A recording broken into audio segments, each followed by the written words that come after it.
اللہ کے رسول کے جسم سے خون اتنا زیادہ نکلا تھا کہ جوتے میں جم گیا تھا، لیکن جب ہوش آیا ایک فرشتہ اللہ کے رسول کی مدد کے لیے آتا ہے اور کہنے لگا اللہ کے رسول طائف والوں نے آپ کو بغیر غلطی کے مارا ہے، اگر آپ اجازت دیں تو طائف والوں کو پہاڑیوں میں رکھ کر کے پیس دیتا ہوں۔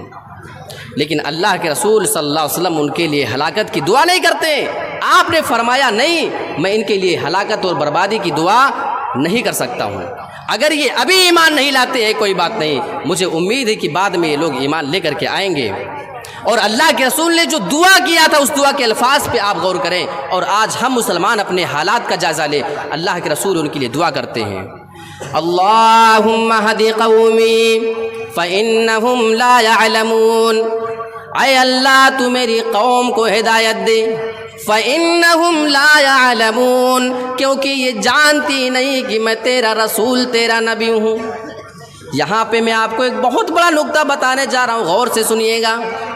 اللہ کے رسول ان طائف والوں کو بھی اپنی قوم کہہ رہے ہیں، اپنی قوم کے لوگ ان کو مان رہے ہیں جو پتھروں سے اللہ کے رسول کو مارا کرتے تھے، آپ کو دشمنوں کی طریقے سے دوڑا کر کے مارا کرتے تھے۔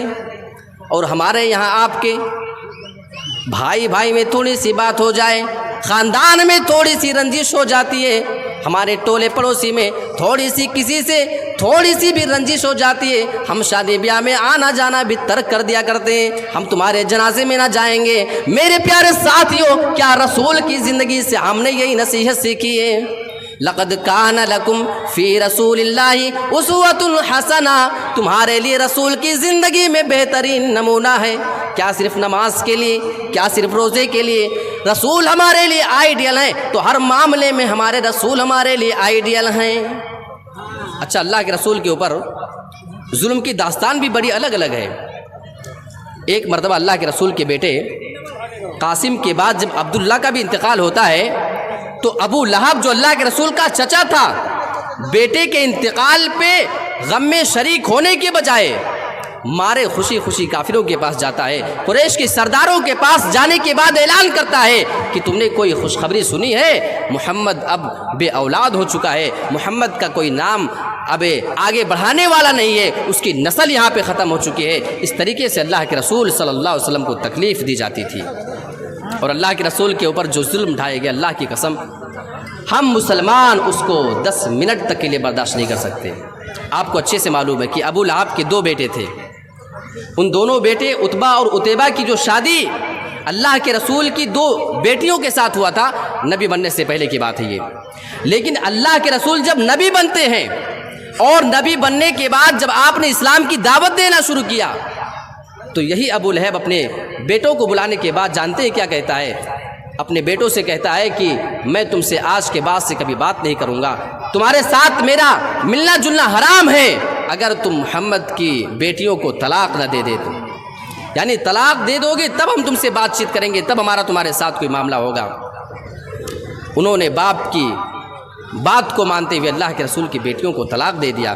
ایک ساتھ 2 جوان بیٹیوں کا طلاق ایک آدمی کے اوپر کتنی گراں گزر سکتی ہے وہ ایک باپ ہی محسوس کر سکتا ہے جس کے ساتھ یہ حادثہ پیش آیا ہو۔ لیکن رب کے پرچم کو لہرانے کی خاطر جناب محمد رسول اللہ نے کہیں پہ سمجھوتا نہیں کیا ہے، ٹھیک ہے تم طلاق دیتے ہو کوئی بات نہیں۔ اور اتنا ہی نہیں، اس میں جو ایک بیٹا عتیبہ تھا وہ اللہ کے رسول کے پاس آتا ہے اور اللہ کے رسول کے سامنے کچھ آیتوں کا کر کے انکار کرتا ہے، اور اس کے بعد تھوکتا ہے اللہ کے رسول کی جانب، اور اللہ کے رسول کے چہرے پہ تھوکنا چاہ رہا تھا لیکن وہ تھوک اللہ کے رسول کے چہرے پہ نہیں گرا، اللہ رب العالمین نے اس سے محفوظ رکھا۔ میرے پیارے ساتھیوں، دعوت کے کام کے لیے رسول کو مارا بھی گیا ہے، رسول کو لہو لہان بھی کیا گیا ہے، اور رسول اللہ کے اوپر تھوکنے تک کی کوشش کی گئی ہے۔ آج دعوت کا کام بڑا آسان ہو گیا ہے، آپ انتظام کرتے ہیں، علماء کو اپنی خوشی سے بلاتے ہیں، مدعو کیا کرتے ہیں، لیکن وہ ڈگر جو اللہ کے رسول اختیار کرتے تھے دعوت کے لیے اتنا آسان کام نہیں تھا۔ اللہ رب العالمین نے بہت آزمائشوں کے بعد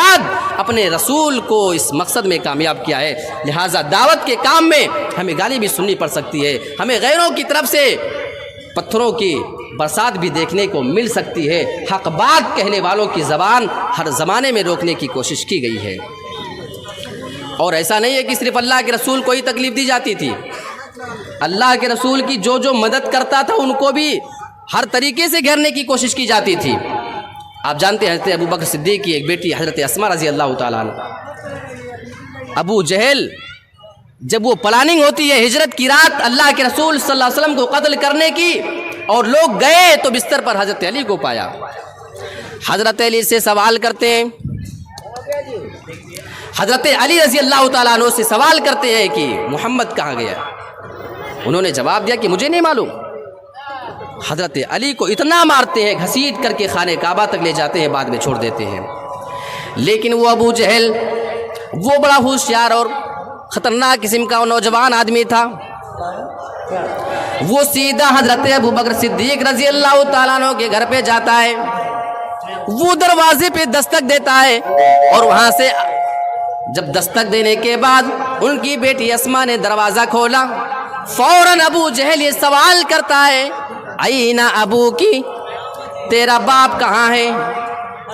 حضرت اسما نے جب اس نوجوان کو اپنے سامنے پایا تو جواب دیتی ہے، نہیں معلوم، مجھے نہیں معلوم کہ میرے باپ کہاں اس وقت ہیں، کیونکہ یہ ابو جہل یہ جانتا تھا کہ اس وقت ابو بکر جہاں گئے ہوں گے محمد ضرور وہیں پہ گئے ہوں گے۔ کیا ہو رہا ہے؟ ساؤنڈ ٹھیک کیجیے۔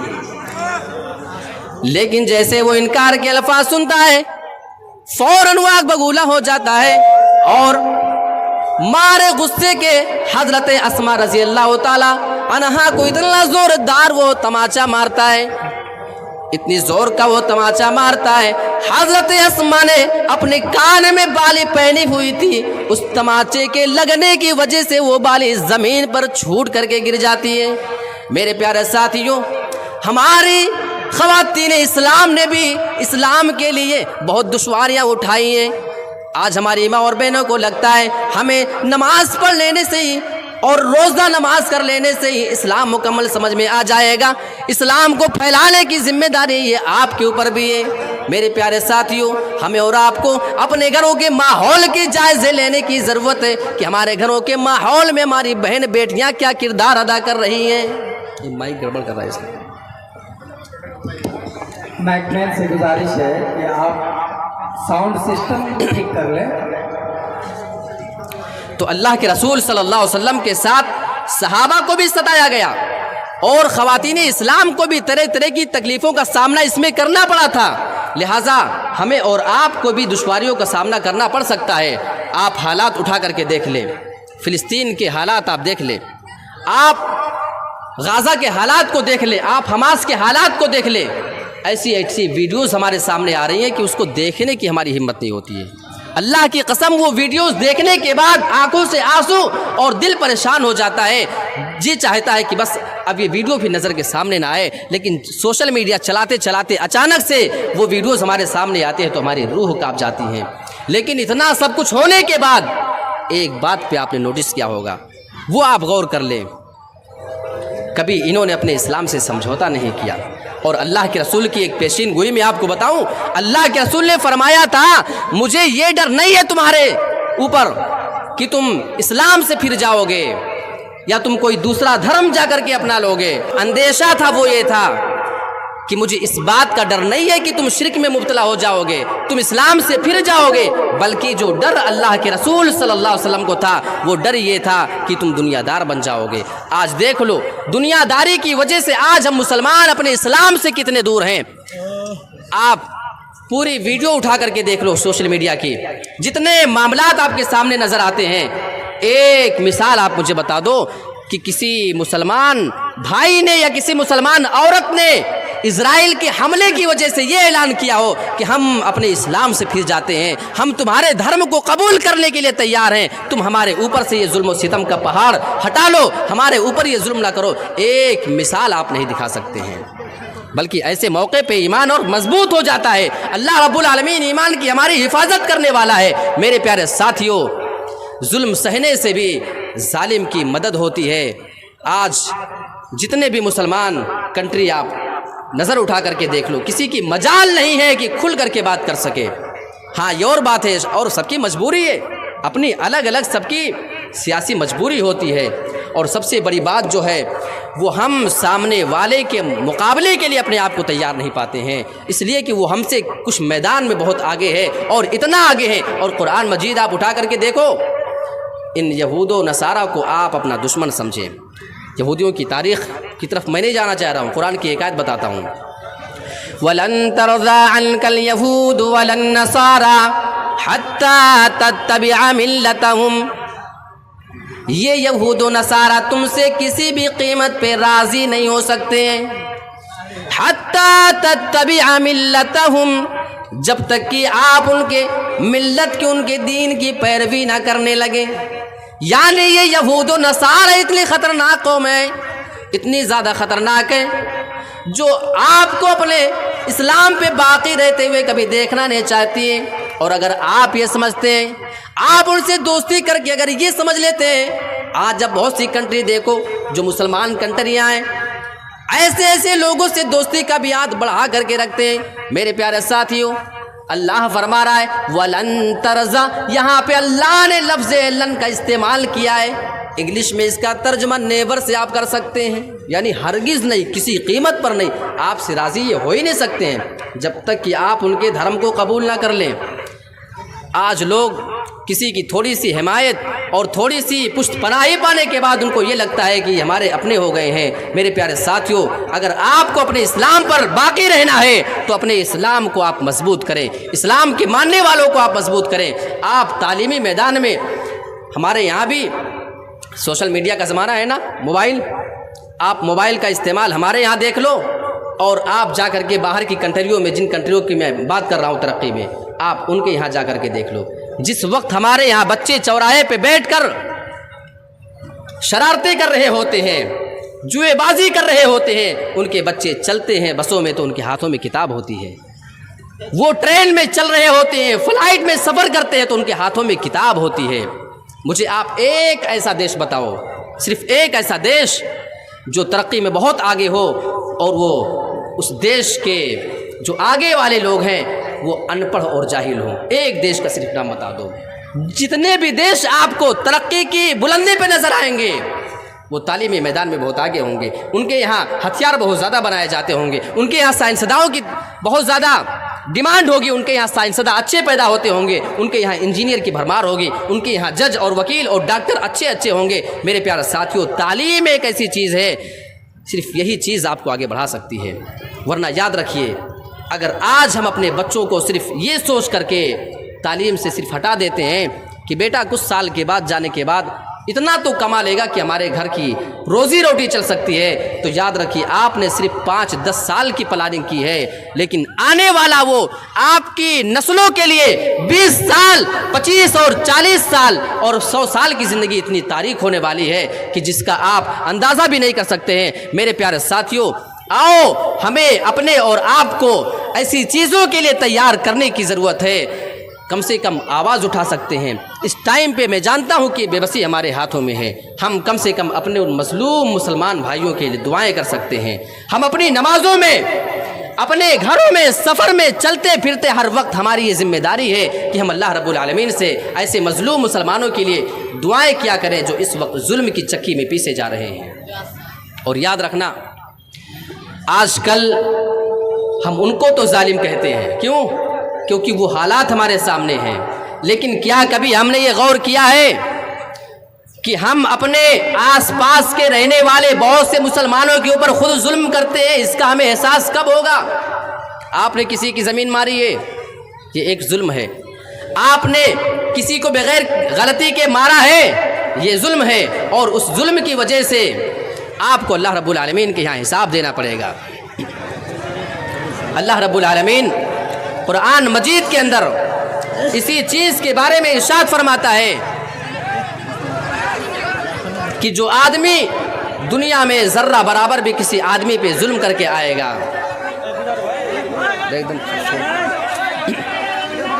آپ لوگ بیٹھے رہیے، شیخ اسٹیج پہ ہی تشریف لا رہے ہیں، تشریف رکھیے آپ لوگ اپنی اپنی جگہوں پہ۔